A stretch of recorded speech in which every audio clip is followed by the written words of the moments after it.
তো তার মধ্যে আবার আমাদের এখানে হরিনাম আছে, তো হরিনাম চলে এসছে, তো তোমাদেরকে দেখাই জিনিসটা কেমন হয়, তোমাদের ওখানে হয় কি না হয় সেটা আমাকে কমেন্টে অবশ্যই জানিও। তো আমার মা এখন ধুনো নাড়াচ্ছে, বাবা পিছনে দাঁড়িয়ে আছে। তো এই হচ্ছে আমাদের তুলসী থান, দেখো।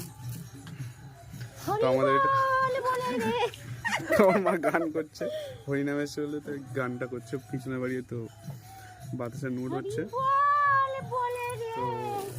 তো হরিনামে কিছু শোনা যাবে না, আমি সেরকম কিছু ভয়েস দিতে পারবো না, তোমাদের কিছু দেখাবো, ঠিক আছে?